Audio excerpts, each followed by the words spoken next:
Well, I'm going to go ahead and, for example, do this for a mortgage.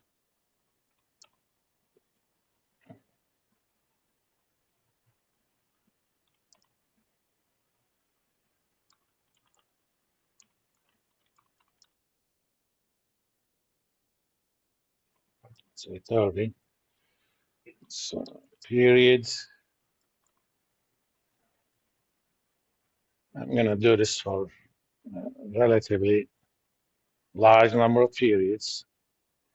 So let's do it up to 1200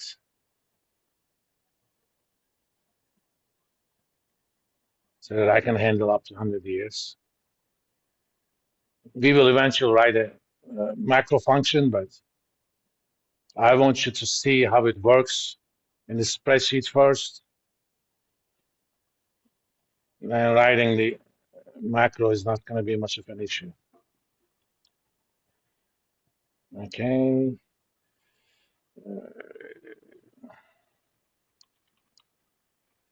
I'm going to call this notional amount for now.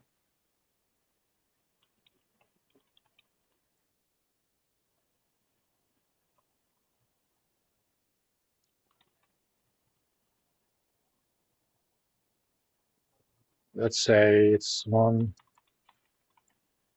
million mortgage.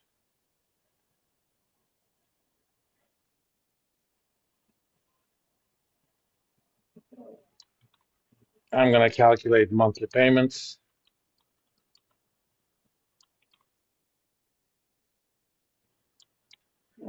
There's an Excel function called PMT.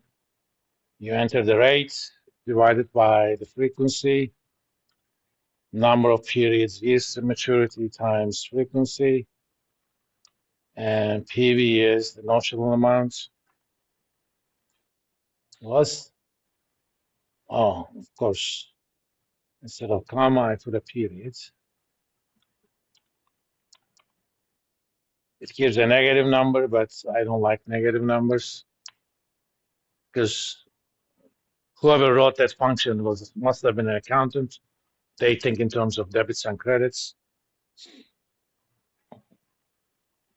So these are my inputs.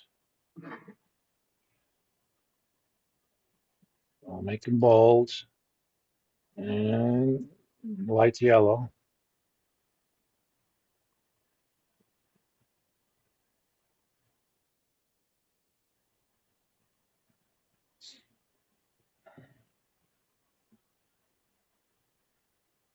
By the way, if you have uh, stuff like that, you can make them into a little button.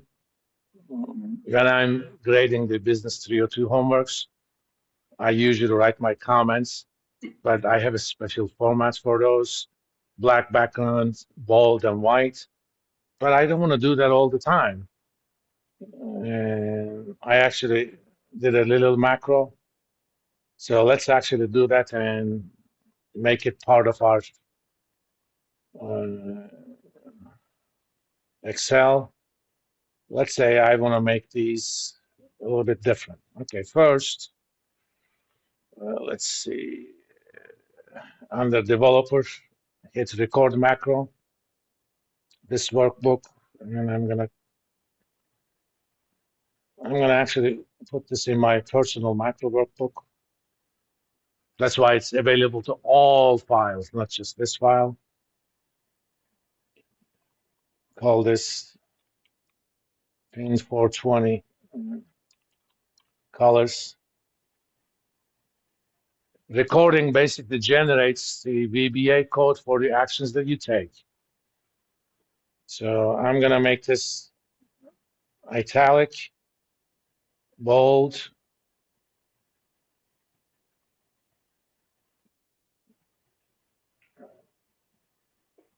make it a different color of shade of green, and I'm gonna make it actually white and make it maybe 12.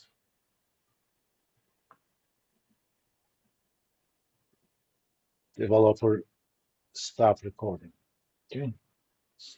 Now I may have to modify it a little bit.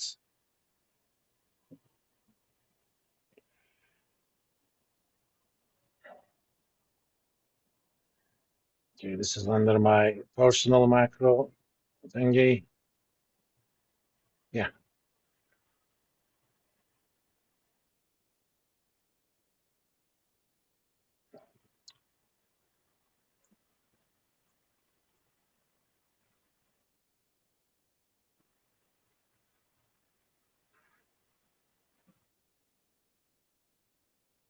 I don't need these.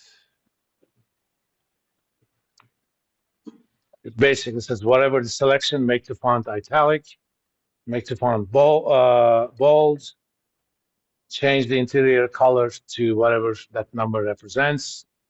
Same thing with the font, and make the font size and so on and so forth. All right, we have that.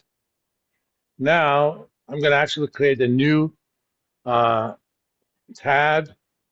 I already have my custom buttons, but under click on any of the tabs, right click on the ribbon, customize the ribbon. I'm going to first add a new tab, okay?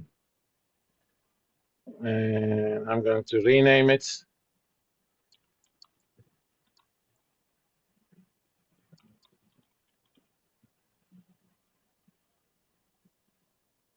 The new group, I'll also rename that.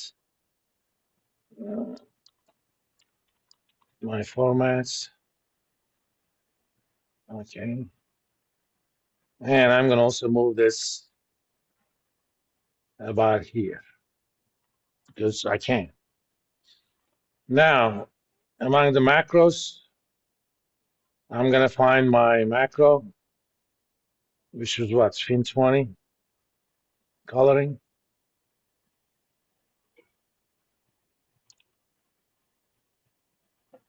Where is it? Oh, there you go. And I'm going to click on that and add it there. I'm going to actually give that an icon.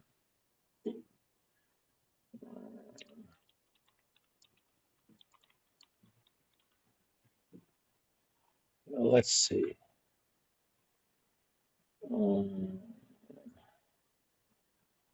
how about a little smiley face? Now I have that and that over there. Okay.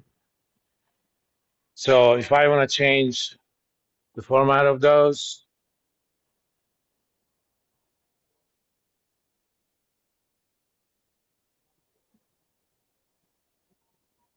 done. This little thing actually saves you a lot of time because this is something you do a lot. You save a lot of time by creating that macro. Now let's calculate the cash flow, not cash flow. Uh, well, that could be interpreted as saving in Welsh, because no, collecting. To collect this cash play. Since they are going to be all same, but this little spreadsheet allows you to have different cash flows. So if you have a cash flow stream with different cash flows, all you have to do is write down those cash flows for each period. Let's calculate the PVs. Take the cash flow, divide it by 1 plus the interest rate, fixed, divided by compounding frequency, fixed, raised to the power number of periods.